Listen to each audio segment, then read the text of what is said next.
On va passer à toute autre chose, mais dans le même contexte aussi. Cyril Hanap, architecte, enseignant à l'École nationale supérieure d'architecture de Paris-Belleville, va nous parler des leçons de Calais, donc de son travail qu'il mène avec ses étudiants. Merci. Allô, allô.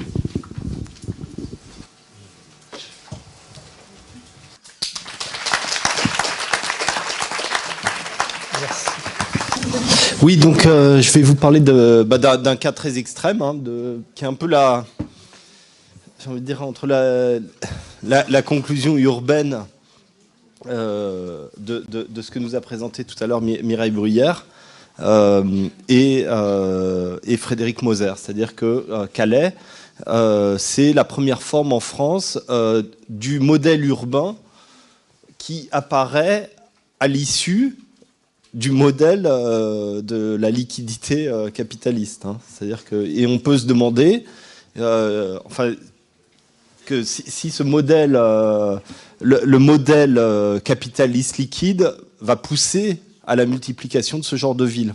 Hein, c'est la ville qui correspond à ce modèle. Donc, on parlait de 12 millions de personnes mal logées. La jungle de Calais, c'est 7 000, 10 000 en comptant Grande-Sainte, mais c'est donc des chiffres qui sont relativement petits pour la France. Donc là, encore une fois, on va s'intéresser à Calais et Dunkerque, où il y a deux politiques assez différentes. Calais, qui est une plus petite ville que Dunkerque, où personne ne sait très bien pourquoi les choses se sont concentrées plus qu'à Dunkerque, parce qu'il y a aussi des ferries qui partent de Dunkerque, et puis où il y a une géographie générale qui s'est créée le long de toutes les autoroutes. Hein. Là, c'est l'autoroute qui va vers Paris, et en fait, à chaque aire d'autoroute, comme il y a des camions qui s'arrêtent, il y a aussi des micro-bidonvilles qui se sont créés, des micro-villages, pour accéder aux différents camions. Alors, donc la question, hein, bien sûr, c'est est-ce que la jungle, c'est un modèle urbain ?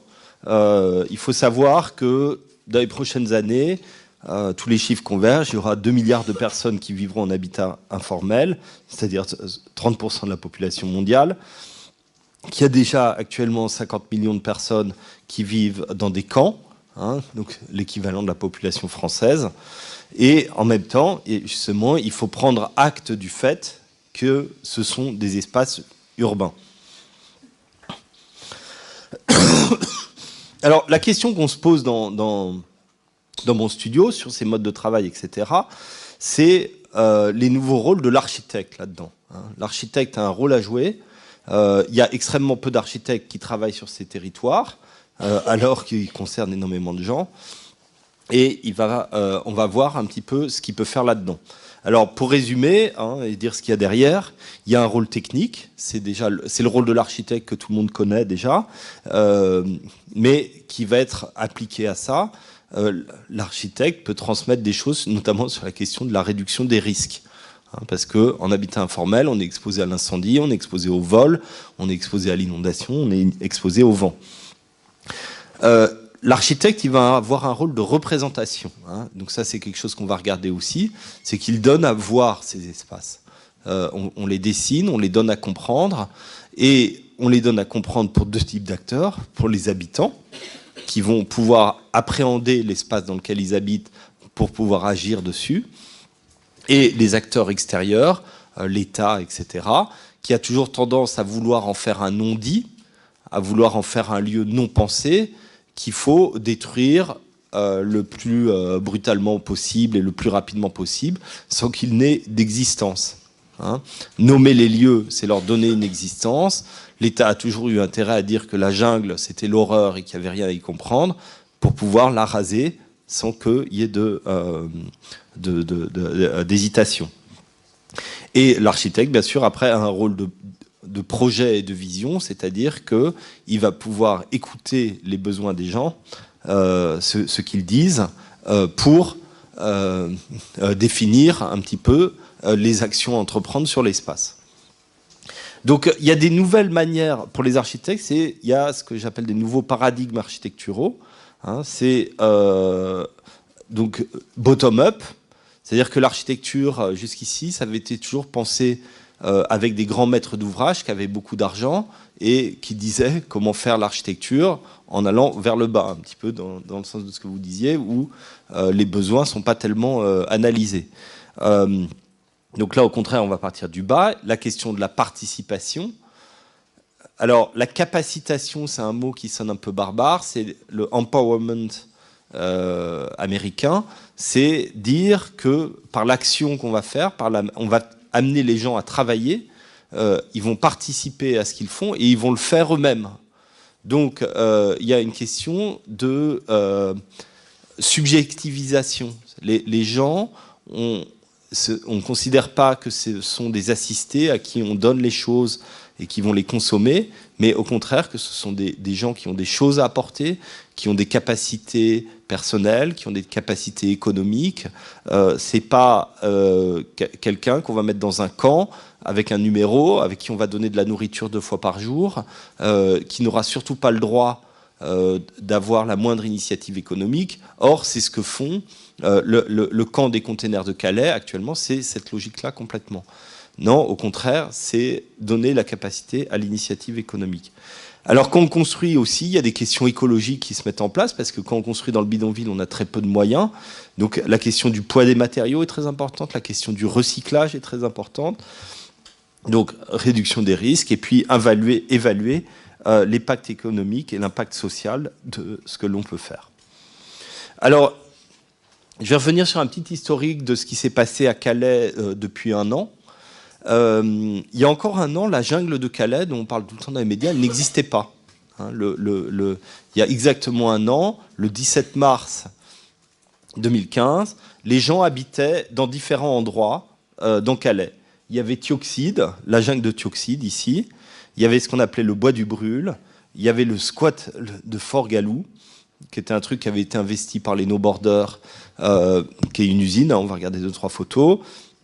Il y avait la jungle dite de Leader Price, qui était derrière, comme son nom l'indique, un grand magasin, qui était lié au fait qu'ici, ce virage de l'autoroute, il y avait souvent des ralentissements dedans, et donc les gens pouvaient essayer de monter. Et puis, il y avait quelques squats en ville, un petit peu disséminés. Toute la géographie des squats et des jungles de Calais est liée à 2 choses. D'une part, le tunnel qui est ici, et d'autre part, le port qui est là. Donc voilà. Alors, voilà, ça c'est le type de squat et de camp qu'il y avait à l'époque. Hein. Donc ça, c'était Fort-Galou, c'était dans une usine en bois. Il y avait une ambiance infernale parce que c'est une usine avec une structure bois comme ça. Il y avait quelques trous dans la toiture et des tentes installées. Et pour se chauffer, les gens faisaient du feu. Et donc il y avait un brouillard, une brume permanente au sein du bâtiment. C'était extrêmement dangereux. Le plus grand camp à l'époque, c'était Thioxide, donc lié à une usine de peinture qui était juste à côté. Et donc là, pareil, hein, il y avait ce grand gymnase dans lequel il y avait des tentes. C'était extrêmement dangereux. La seule entrée, elle était par ici. C'était un petit carré d'1 mètre sur 1 mètre qui était ici. Et les tentes étaient à l'intérieur. Et on entrait et on sortait par là. Donc là, il y avait vraiment un niveau de danger hallucinant. Et puis donc l'apparition dans le camp de Thioxide en général de ce que j'appelle le néo-vernaculaire. C'est-à-dire que ce sont donc les habitants des camps, hein, c'est des gens comme vous et moi. Souvent, ce sont des urbains. Hein, c'est des gens qui viennent de villes, ce sont des gens qui sont diplômés et qui sont contraints d'inventer des architectures avec les matériaux qu'ils ont.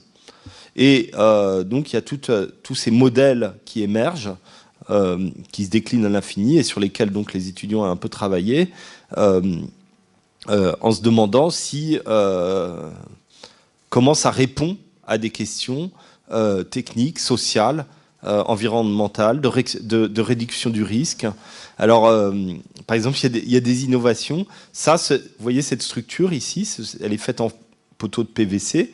Et c'est une grande première en archi. Personne n'avait jamais réussi à faire ça parce que c'est quelque chose qui, en même temps, ventile le bâtiment et lui donne une structure. Et puis il y a toutes ces choses, ces attaches. Par exemple, toujours les clous passent par un bouchon pour que les toiles ne se déchirent pas et ne s'envolent pas. Donc ça, c'était le bois du brûle.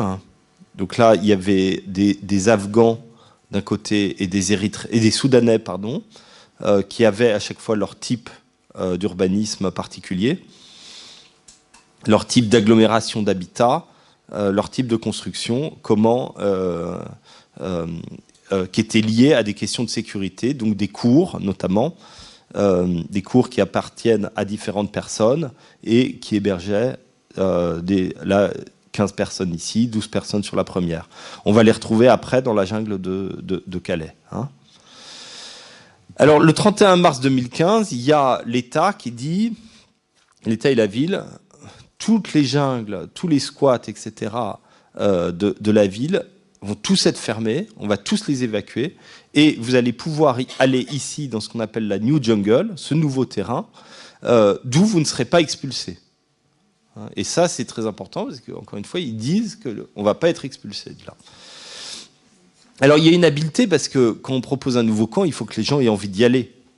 Et donc, ce qui se passait, c'est que là, on était le long de l'autoroute, encore une fois, un tournant, donc un ralentissement des camions, des camions qui allaient dans le port pour aller en Angleterre. Et donc, il y a une espèce de succès comme ça qui va se mettre en place très vite de cette nouvelle jungle parce que les gens voient qu'ils vont pouvoir monter dans les camions. Alors, ce qui va se passer ultérieurement, on y reviendra après, mais en fait, ce qui n'était pas dit, c'était que les contrôles sur les camions allaient augmenter de manière drastique et que, en fait, la seule solution qui demeurait, c'était d'aller au tunnel. Et vous voyez qu'il est extrêmement loin, hein, il y a 15 km là en fait entre les deux, mine de rien. Et donc tous les soirs maintenant vous avez des milliers de personnes qui font la marche de la jungle de Calais pour aller jusqu'au tunnel, et il y en a extrêmement peu qui passent, hein, il y en a 1 ou 2 par jour, et qui reviennent le soir, qui reviennent au petit matin vers la jungle de Calais. Alors au début, elle s'organise comme ça, c'est le tout début. Ça se développe justement dans la partie sud. Il y a des petits groupements de personnes qui se mettent, mais il y a quasiment rien. Donc là, vous voyez le positionnement, hein, c'est-à-dire que juste au-dessus, il y avait les camions qui allaient vers la jungle. Et au début, en fait, il y avait des migrants qui se mettaient pour bloquer les camions pour essayer de monter dedans. Alors, ça donnait des scènes assez surréalistes, hein, puisque vraiment les gens étaient littéralement là. Un camion, il faut savoir qu'on n'a pas le droit de le fermer pour des raisons de sécurité. On ne peut pas fermer un camion parce que s'il y a un incendie qui se déclenche, etc., il faut qu'on puisse l'ouvrir. Donc il y a quelqu'un qui se mettait devant, et à l'arrière, les camions étaient ouverts et les gens essayaient de monter. Donc ça, pareil, hein, c'est le début de la jungle, c'est le tout début c'est le début avril 2015. Et puis très vite, il y a des choses comme ça qui apparaissent. Hein. Il y a cette église érythréenne qui apparaît, qui va grossir. On va voir comment elle va grossir après. Il y a une mosquée et l'école qui commence à être construite. Et puis des structures un peu innovantes, entre guillemets, à partir de bois coupé. Il y a derrière la maison d'Alpha. Alors, l'autre chose, hein, l'autre mythe qu'il faut faire tomber sur Calais, les gens ne veulent pas forcément passer le lendemain en Angleterre. Les Soudanais ne sont pas spécialement pressés d'aller en Angleterre ou en France. La jungle de Calais s'est constituée parce que en réponse à des non-réponses du gouvernement. Hein, ça renvoie à ce qu'on disait tout à l'heure. Il y a en fait, tant que vous êtes demandeur d'asile, etc., vous n'avez pas de lieu d'accueil en France. Donc, il y a plein de gens, ils ne savent pas où aller, ils pouvaient aller dans la jungle de Calais. Il y avait, parce que là, il y avait des réseaux de solidarité, etc. Je parle au passé, mais c'est toujours le cas. Il y a des réseaux de solidarité, on se passe des tuyaux, etc. Et puis, il y a des gens, par provocation, qui y ont été. C'est Alpha qui construit sa maison la Maison Bleue sur la colline, qui s'invente ce permis de construire un peu ironique, et puis qui dit, ben voilà, hein, c'est ça le logement social en France, vous voyez, c'est des cases, ça c'est la case de Casamance, et c'est ce qu'on fait de mieux en France comme hébergement social aujourd'hui. Cette case-là, elle va devenir plein de choses après, elle va devenir une école d'art. Elle a été démontée très récemment parce que suite à la démolition de la partie sud. Et d'ailleurs, ironiquement, elle se promène, cette maison, maintenant. Elle va être exposée à Romainville bientôt et en Angleterre bientôt. C'est-à-dire que donc, les habitants ne vont pas en Angleterre, mais les maisons vont en Angleterre. Donc ça, c'était à l'intérieur de la maison d'Alpha. Donc d'autres structures qui apparaissaient dans le camp au début. Une maison à étage. Alors en parallèle, moi je travaillais avec mes étudiants dans l'autre jungle, qui était toute petite à l'époque, où il n'y avait que 60 habitants, à Grande-Synthe. J'écris Dunkerque à chaque fois, mais en fait c'est Grande-Synthe. Grande-Synthe, c'est une banlieue de Dunkerque. Vous en avez entendu parler dans les journaux, parce que y a un maire qui est beaucoup plus positif. Donc les étudiants avaient construit la première pièce de la halte de Grande-Synthe. Donc ça, c'était un concept, c'était la maison du migrant, qui était portée par la plateforme de services aux migrants et le réseau des élus hospitaliers. Et l'idée, c'était de faire un bâtiment qui fasse interface entre les associations et les habitants du camp et les habitants de la ville. Et donc voilà, ça c'est ce qui avait été construit en juin 2015 par les étudiants, conçu et construit. Et puis en fait, la jungle, en fait, ce qui va se passer à Dunkerque, à Grande-Synthe, c'est que le camp, quand les étudiants y vont, il y a 50 habitants dans la jungle, mais en fait, ça va monter à 3000 habitants à l'automne 2015. Et ce qui va amener à la construction, donc ça c'est la construction des étudiants comme elle avait évolué en décembre, et ça va amener à la construction en fait du nouveau camp humanitaire, le premier camp humanitaire conçu par MSF à Dunkerque. Et alors ça, la première pièce de la halte, elle a brûlé la semaine dernière, cette photo elle date de mercredi dernier. Mais c'est un mal pour un bien, en fait, parce que il y a le nouveau camp qui a ouvert la semaine dernière, donc à Grande-Synthe. Alors pour revenir à Calais, donc vous voyez que l'église qu'on avait vue au début, elle grossit et elle va brûler. En fait, il y a un petit incendie, elle brûle et elle devient beaucoup plus grosse et elle se place au centre d'un complexe où il y a ici une librairie, une école qui commence à apparaître. Et donc voilà, avec les étudiants du DES à risque majeur, on va faire le relevé de la jungle de Calais. Pourquoi on va faire ce relevé? Ça renvoie à ce que je vous disais, aux 3 rôles de l'architecte. On va donner à comprendre la jungle de Calais pour qu'elle ait une existence politique, pour qu'on sache comment agir dessus, quelles sont les choses à faire, où est-ce qu'on peut s'implanter, comment on va faire en sorte de réduire le risque dans la jungle de Calais, comment on va faire en sorte que l'aménagement aille au mieux. Alors, il y a également un travail qui se fait avec les habitants pour comprendre les parcours individuels des gens. Donc il y a plusieurs chemins, il y a une infinité de chemins. Dans la jungle de Calais, il y a des Afghans, il y a des Syriens, des Érythréens, des Éthiopiens, des Soudanais. C'est pas représenté sur la carte, il y a beaucoup de Koweïtiens, des Touaregs koweïtiens qui viennent là, et donc ont tous suivi des chemins extrêmement compliqués pour atteindre Calais.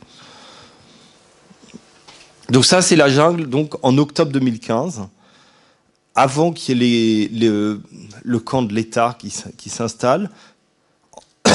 En octobre 2015, c'est le moment où il y a le plus de monde en fait, dans la jungle. Il y a 7000 personnes.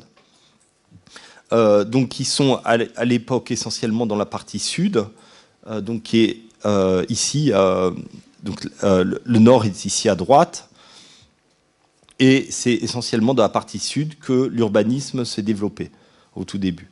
Donc il y a cette route principale où il y a les commerces qui se mettent en place, il y a l'église qui est ici, les restaurants afghans qui existent déjà, la boîte de nuit est ici à l'entrée, le théâtre, à l'époque, il est ici, mais il viendra plus tard dans cette partie-ci. Et donc, tout le monde est plutôt dans la partie sud. Et puis, il y a le village dit des no-borders, c'est le village des familles. Il y a des quartiers qui sont liés à des nationalités, on va y revenir plus en détail. Ici, c'est des Soudanais. Ici, ce sont des Kurdes irakiens. Ici, également des Kurdes. Enfin, voilà, différentes nationalités qui se mettent, des Syriens ici, qui se mettent en place, un peu par groupe, même s'il y a des échanges. Donc, les étudiants s'étaient séparés la zone en 4 sous-groupes. Donc voilà, là, ça c'est la partie nord-est, pardon. Donc, vous voyez qu'ici, il y avait surtout des Soudanais, des Syriens, des Éthiopiens ici. Alors ça, c'est l'analyse des risques, hein, justement. Les risques inondations, les risques incendies. Alors là, c'était avant l'hiver, donc il n'y avait pas encore... le risque tempête n'était pas tellement évalué. Mais bien sûr, il y a des grosses tempêtes à Calais et à Dunkerque. D'ailleurs, on avait vu le camp qu'on a vu à Grande-Synthe, à l'origine de Médecins sans frontières. Il était prévu en tente, mais toutes ces tentes se sont envolées dans une tempête, et c'est pour ça qu'il est devenu en bois. Donc ça, ce sont les équipements qui se mettent en place. Donc il y a plusieurs écoles, très vite, qui sont là. Il y a la mosquée. Alors les toilettes, en général, ils étaient mis en place par des associations. Et donc, voilà. Ça, c'était le théâtre. Alors, très vite, il y a une énergie qui va se mettre en place. Il y a beaucoup d'Anglais, notamment, qui vont venir. Donc, il y a 2 faces à l'Angleterre, parce que l'Angleterre, d'un côté, elle est horrible et froide, parce que c'est elle qui ferme sa frontière. Et la jungle de Calais n'existerait pas sans cette frontière qui est fermée. Et puis, il y a justement plein d'Anglais qui sont révulsés par la politique de leur gouvernement et qui viennent s'investir très fortement dans la jungle et construire des choses. Donc ça, c'était le théâtre, le Good Chance Theatre, et dans lequel il y avait Joe et Joe. Enfin, j'en parle aux patients, encore une fois, ça existe encore. Il y a Joe et Joe qui habitent en permanence dedans, et ça va être un lieu où beaucoup de choses vont se passer. Alors, la seule intervention d'État à l'époque, c'était le camp Jules Ferry, qui s'appelait aussi Salam, où il y avait 130 hébergements pour des femmes et enfants. Donc c'était notoirement insuffisant. Et puis surtout, dans tous ces trucs, aussi bien les camps de containers dont vous avez entendu parler que le camp Jules Ferry, Salam, à l'époque, le problème, c'est que quand vous êtes pris en charge dans ces camps, vous ne pouvez rien faire. C'est-à-dire, vous ne pouvez pas stocker vos affaires, vous pouvez pas, vous n'avez même pas le droit de mettre une boîte à chaussures. Vous avez le droit de dormir, on prend votre identité, vous avez le droit de dormir, vous avez le droit de manger, mais vous avez le droit de rien faire. Vous êtes vous devez attendre. En fait, attendre que vos papiers soient instruits, etc. Donc, c'est extrêmement long. Et en fait, donc, les gens, finalement, préfèrent aller dans la jungle. Parce que dans la jungle, il y a des choses à faire. Ah oui, parce que chose aussi importante, il y a un repas par jour qui est distribué à Salam. Tous les jours à 17h, il y a 2500 repas qui sont distribués. Mais il y a 7000 personnes, 2500 repas. C'est un seul repas qui est distribué à cette heure bizarre où il faut attendre pendant 2 heures. Donc ça ne correspond pas du tout aux besoins. Donc les gens préfèrent rester dans la jungle parce qu'il y a les boutiques, les commerces, etc., où ils peuvent faire leurs affaires. Oui, et alors il y a l'histoire effectivement de... alors ça renvoie à des règlements, au règlement de Dublin, c'est-à-dire la question de... le problème, c'est le règlement Dublin dit que c'est le premier État où vous êtes enregistré qui va instruire votre demande d'asile, et c'est là que vous serez inscrit si votre demande d'asile est acceptée. Donc si vous le faites en Grèce, après vous serez assigné à résidence en Grèce. Donc tous ceux qui veulent aller en Angleterre, il faut surtout qu'ils déposent jamais leurs empreintes digitales avant d'avoir atteint l'Angleterre. Sinon, ils ne pourront jamais aller en Angleterre. Alors, et donc, effectivement, à Jules Ferry, il fallait déposer ces empreintes. Dans le camp des containers, ils ont trouvé une espèce de parade, c'est que l'empreinte se fait sur la paume de la main. Et donc, comme ça, ils disaient, vous voyez, là, vous n'êtes pas obligé d'aller là. Et puis là, c'était le début, donc toujours en octobre, c'était le début des ONG internationales qui s'investissent. Ça, c'est Solidarité Internationale. C'est une ONG qui est spécialisée dans les sanitaires, donc qui avait mis en place ces toilettes dans la jungle. Et donc voilà, il y a des typologies, on s'aperçoit qu'il y a des typologies d'habitats qui sont liées aux nationalités. Alors, les Syriens, il y a les Kurdes syriens et les Syriens non kurdes. Les Syriens non kurdes, eux, en général, ils espéraient toujours aller dès le lendemain en Angleterre. Donc, ils s'investissaient très peu. Ils ont juste des tentes. Et à chaque fois, il y a l'espoir de partir le lendemain. Souvent, c'est des gens très jeunes, mais des mineurs, en fait, dont les parents sont déjà en Angleterre, mais qui n'ont pas le droit d'y aller. Des gens de 17, 15, 16, 17 ans. Encore une fois, qui nous ressemblent à un point étonnant, ça pourrait être vos petits frères, et qui sont là et qui, en fait, essayent de passer. Donc, à l'époque, ça se faisait au niveau du tunnel. Les Soudanais, eux, c'était l'inverse. Justement, ils s'énervaient pas tellement. C'est des gens assez cool, les Soudanais. Est-ce qu'ils seraient acceptés en Angleterre? Est-ce qu'ils seraient acceptés en France? Ils savaient que ça allait prendre du temps. Et eux, on va y revenir après, mais c'est eux qui avaient les structures architecturales et urbaines les plus sophistiquées. Et les Éthiopiens, ils sont un peu entre les deux. Pareil, eux, ils voulaient plus certainement aller en Angleterre parce qu'ils avaient plus de familles là-bas, plus de facilité linguistique, mais il y avait un autre type de structure qui se dessinait. Donc voilà les types de... Alors voilà, là c'est un... Alors les camps sont mixtes, vous voyez, là on l'appelle... alors j'avais demandé aux étudiants de bien nommer les lieux, que chaque cours, que chaque agglomération de maisons ait un nom, justement pour qu'il y ait une identité. Et donc là, vous voyez par exemple que ce camp-là, il y avait 24 Soudanais, 6 Afghans. Donc ça se mélange quand même entre les nationalités. Et puis, en l'occurrence, là, il y avait 3 coins cuisine, une douche et des cours centrales. Ça, c'est une structure qu'on va retrouver assez souvent dans la jungle de Calais. Alors, les chemins individuels, Yasser, donc lui, 45 jours pour arriver à Calais en partant du Soudan. Donc il a été très vite par rapport à d'autres, il a eu de la chance. Peut-être qu'il a payé, peut-être qu'il était plus débrouillard, etc. Mais il aura mis qu'1 mois et demi à arriver.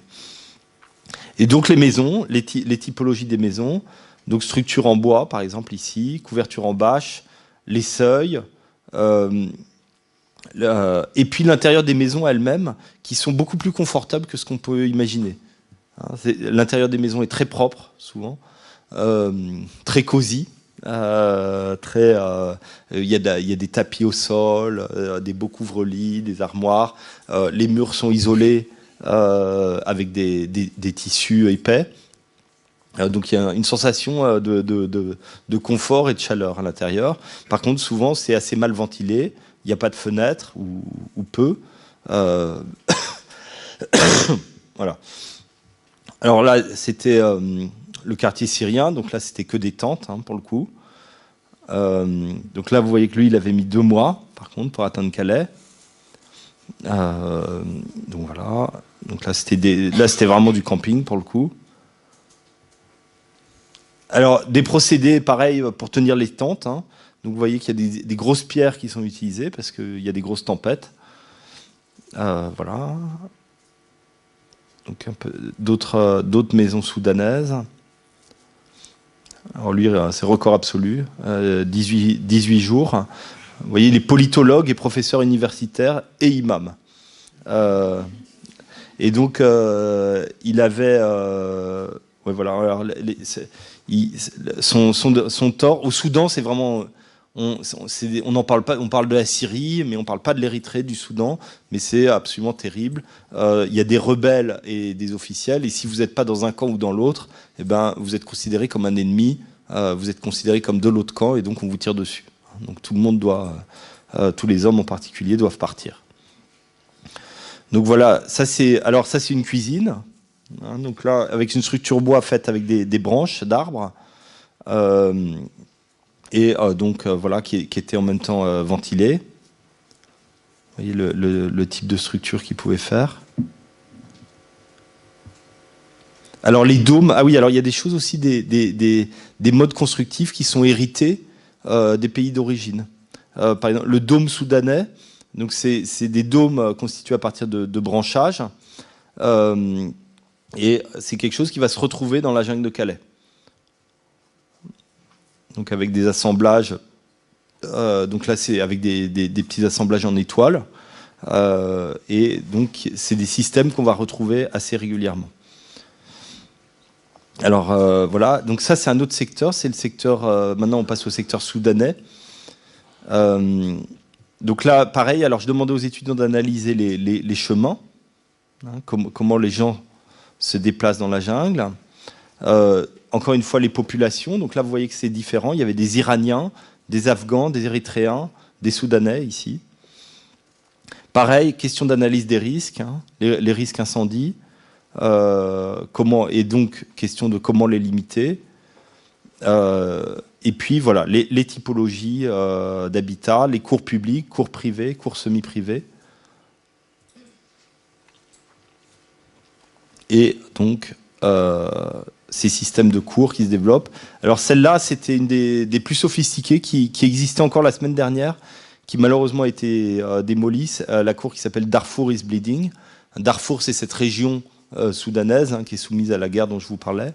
Et là, on va voir que si on regarde de près, il y a un système extrêmement sophistiqué.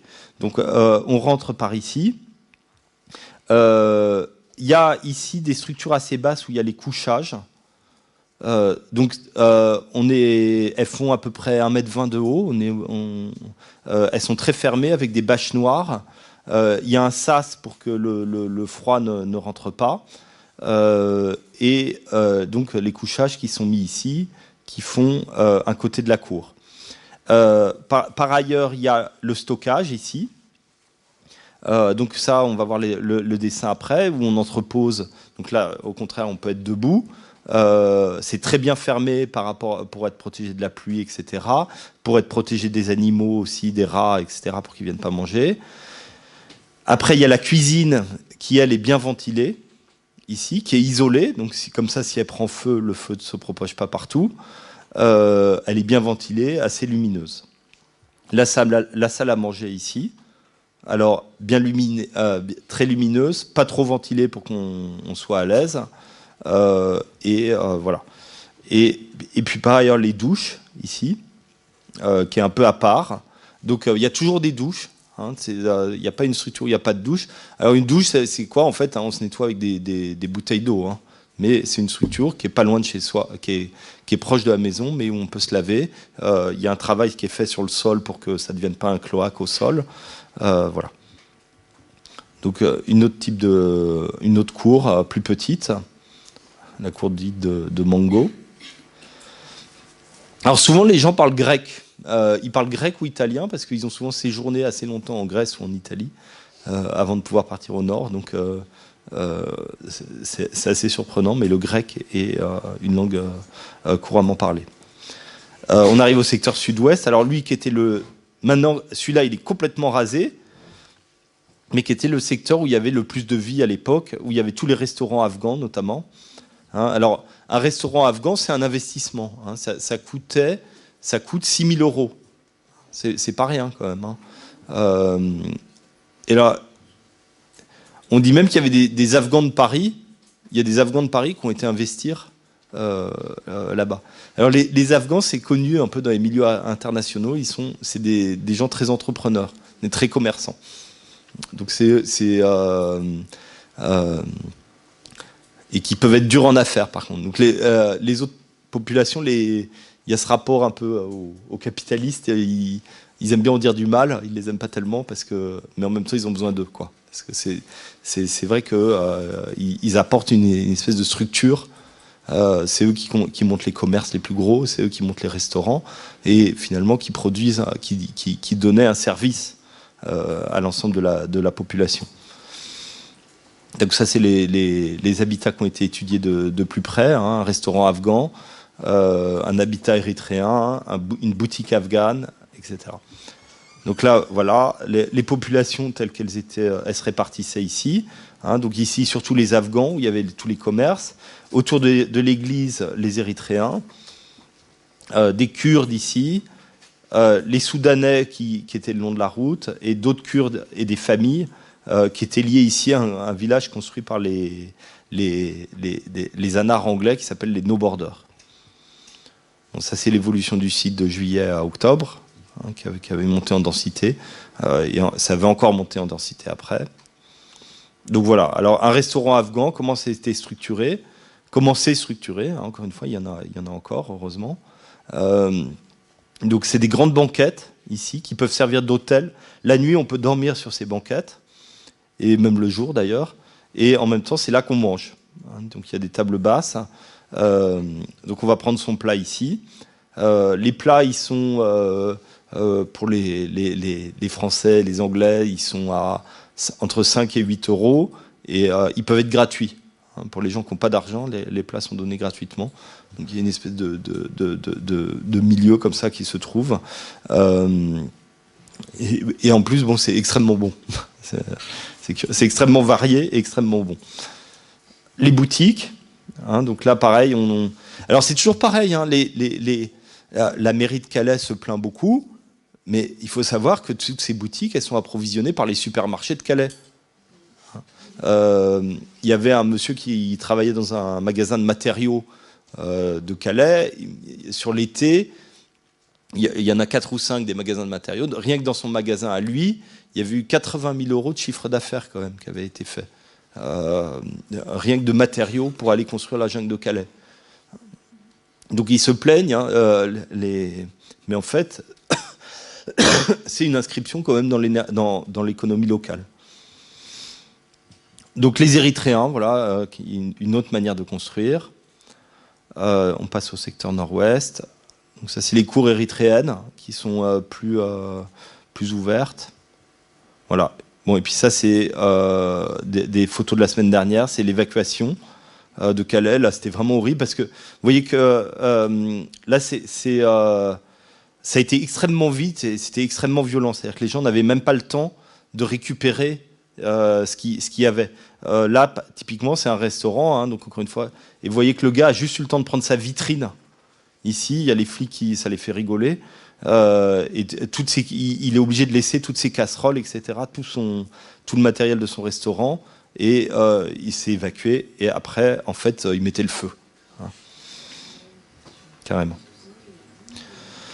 Donc voilà, hein, ça c'est des photos de samedi dernier.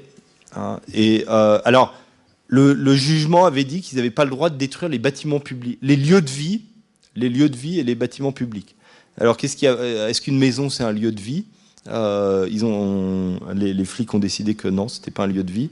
Mais donc l'église a été sauvegardée. Mais vous voyez, ça rappelle des images. Donc ça, c'était l'église d'origine. Ça, c'est l'église la semaine dernière. Et donc vous voyez que tout autour, c'est un paysage de désolation. Hein, tout est cramé, etc. Et il y a cette église. Il y a l'école également qui a survécu, mais où les enfants ne vont plus parce qu'elle est toute seule et isolée au milieu de nulle part. Et voilà. Sur la...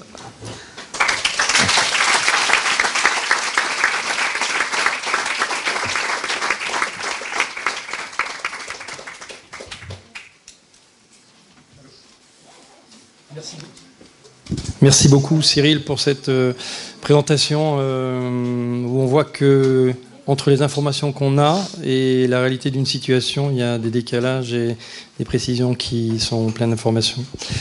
Je ne vais pas m'avancer à faire une sorte de résumé exhaustif de ce qui a été dit ce matin. Je vais juste faire une articulation avant d'ouvrir le débat. Mais entre voilà, la réflexion macroéconomique, l'articulation sur le mal-logement et certaines formes de nouvelles formes d'urbanité qui émanent du mal-logement, on est dans le cœur de notre sujet sur la précarité et l'habitat. Voilà.